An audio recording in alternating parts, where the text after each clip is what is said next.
TMA Food Channel. My name is TBsp. ഇന്ന് ഞാൻ നിങ്ങൾക്ക് വേണ്ടി തയ്യാറാക്കാൻ പോകുന്നത് വളരെ ഈസി ആയിട്ടുള്ള ഒരു ടേസ്റ്റി ആയിട്ടുള്ള ചിക്കൻ റോസ്റ്റ് ആണ്. നിങ്ങൾ ഇതുവരെയും എൻ്റെ ചാനൽ സബ്സ്ക്രൈബ് ചെയ്തിട്ടില്ലെങ്കിൽ പ്ലീസ് സബ്സ്ക്രൈബ് മൈ ചാനൽ.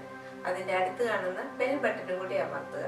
എങ്കിലേ പുതിയതായിട്ട് അപ്ലോഡ് ചെയ്യുന്ന വീഡിയോസ് നിങ്ങൾക്ക് മെസ്സേജായി കിട്ടത്തുള്ളൂ. ഇനി ഈ ചിക്കൻ റോസ്റ്റ് എങ്ങനെയാണ് തയ്യാറാക്കുന്നതെന്ന് നമുക്ക് നോക്കാം.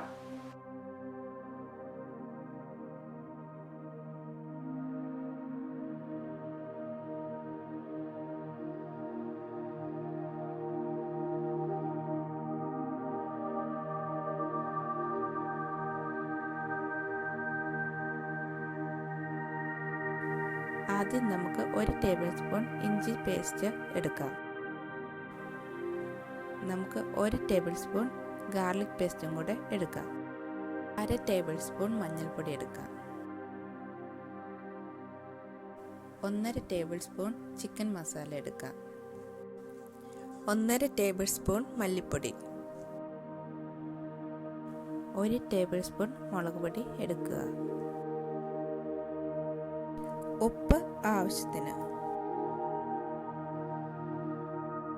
4 മീഡിയം സൈസ് സവോള അരിഞ്ഞെടുക്കുക. 1 കിലോ ചിക്കൻ കഴുകി വൃത്തിയാക്കി വെച്ചിരിക്കുന്നത്. നമുക്കിനി മാരിനേറ്റ് ചെയ്യാം. മാരിനേറ്റ് ചെയ്യാനുള്ള ചിക്കനിലേക്ക് നമുക്ക് എടുത്തു വെച്ചിരിക്കുന്ന മഞ്ഞൾപ്പൊടി ആഡ് ചെയ്യാം. 1/2 ടേബിൾ സ്പൂൺ ഗാർലിക് ആഡ് ചെയ്യാം.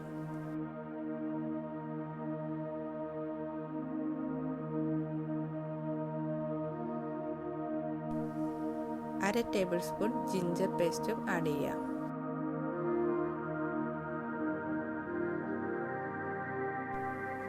1/2 ടേബിൾ സ്പൂൺ മല്ലിപ്പൊടി ആഡ് ചെയ്യാം. 1 ടേബിൾ സ്പൂൺ മുളക് പൊടിയും ആഡ് ചെയ്യാം. 1/2 ടേബിൾ സ്പൂൺ ചിക്കൻ മസാലയും കൂടി ആഡ് ചെയ്യാം. ആവശ്യത്തിനുള്ള ഉപ്പും കൂടി ആഡ് ചെയ്യാം.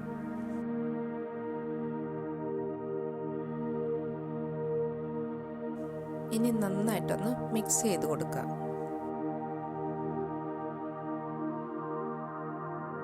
മാരിനേറ്റ് ചെയ്തതിന് ശേഷം അതിലേക്ക് 1 സ്പൂൺ വെളിച്ചെണ്ണയും കൂടെ ചേർത്ത് ഒന്നുകൂടെ മാരിനേറ്റ് ചെയ്യാം. മാരിനേറ്റ് ചെയ്തതിന് ശേഷം ഇനി നമുക്ക് കുക്കിംഗ് പ്രോസസ്സിലേക്ക് കടക്കാം. ഒരു ചൂടുള്ള പാൻ വയ്ക്കുക. അതിലേക്ക് 1/2 ടേബിൾ സ്പൂൺ വെളിച്ചെണ്ണ ഒഴിച്ചു കൊടുക്കുക. ചൂടായ എണ്ണയിലേക്ക് നമ്മൾ എടുത്തു വെച്ചിരിക്കുന്ന ചെറിയ ഉള്ളി നമുക്ക് ആഡ് ചെയ്ത് കൊടുക്കാം. ഒരല്പം കറിവേപ്പിലയും കൂടെ നമുക്ക് ഇട്ട് കൊടുക്കാം. 1/2 ടേബിൾ സ്പൂൺ വെളുത്തുള്ളി പേസ്റ്റും കൂടെ നമുക്ക് ഇതിലേക്ക് ആഡ് ചെയ്യാം. 1/2 ടേബിൾ സ്പൂൺ ഇഞ്ചി പേസ്റ്റും കൂടെ നമുക്ക് ഇതിലേക്ക് ആഡ് ചെയ്യാം. നമ്മൾ അരിഞ്ഞു വെച്ചിരിക്കുന്ന സബോള ഇതിലേക്ക് ഇട്ട് നന്നായിട്ട് വഴറ്റിയെടുക്കാം.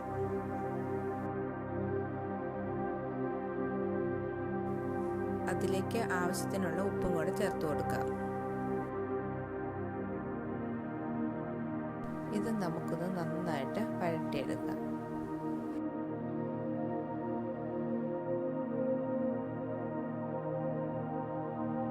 വഴണ്ട സവോളയിലേക്ക് നമുക്ക് നമ്മുടെ മഞ്ഞൾപ്പൊടി 1/2 ടേബിൾ സ്പൂൺ ചേർത്ത് കൊടുക്കാം.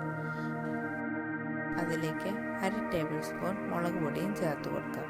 നമുക്ക് എരിവ് കൂടുതൽ ഇഷ്ടമാണെങ്കിൽ മുളകിൻ്റെ അളവ് കൂട്ടാവുന്നതാണ്. ഇതിലേക്ക് നമുക്കൊരു 1 ടേബിൾ സ്പൂൺ മല്ലിപ്പൊടി ചേർത്ത് കൊടുക്കാം. 1/2 ടേബിൾ സ്പൂൺ ഗരം മസാലയും ചേർത്ത് കൊടുക്കാം. എന്നിട്ട് ഇത് നന്നായിട്ടൊന്ന് മിക്സ് ചെയ്ത് ആ പച്ചമണമൊക്കെ ഒന്ന് മാറ്റി എടുക്കാം. അതിനുശേഷം അതിലേക്ക് ഞാൻ 1 ടൊമാറ്റോ ആണ് അരിഞ്ഞു വെച്ചിരിക്കുന്നത്. അത് ആഡ് ചെയ്തിട്ട് അതൊന്ന് നന്നായിട്ട് വഴറ്റിയെടുക്കാം. ടൊമാറ്റോ നന്നായിട്ട് വഴണ്ട് വന്നിട്ടുണ്ട്. ഇനി അതിലേക്ക് നമ്മൾ ആദ്യം മാരിനേറ്റ് ചെയ്ത് വെച്ചിരിക്കുന്ന ചിക്കൻ ആഡ് ചെയ്യാം.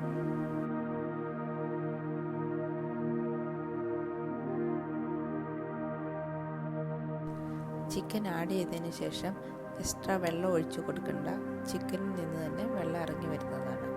ഇതൊന്ന് നമുക്ക് മൂടി വെച്ച് വേവിക്കാം. ചിക്കൻ മൂടി വെച്ച് വേവിക്കുമ്പോൾ ഇടയ്ക്കൊന്ന് ഇളക്കി കൊടുക്കണം, ഇല്ലെങ്കിൽ അടിയിൽ പിടിക്കും.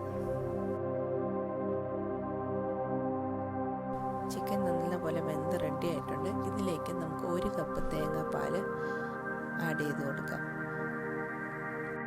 തേങ്ങാപ്പാൽ ഒഴിച്ച് വെന്തതിന് ശേഷം 1/2 ടേബിൾ സ്പൂൺ കുരുമുളക് പൊടി നമുക്ക് ആഡ് ചെയ്ത് നന്നായിട്ട് വറ്റിച്ച് എടുക്കാം. ഇനി ഇത് നമുക്ക് സെർവ് ചെയ്യാം.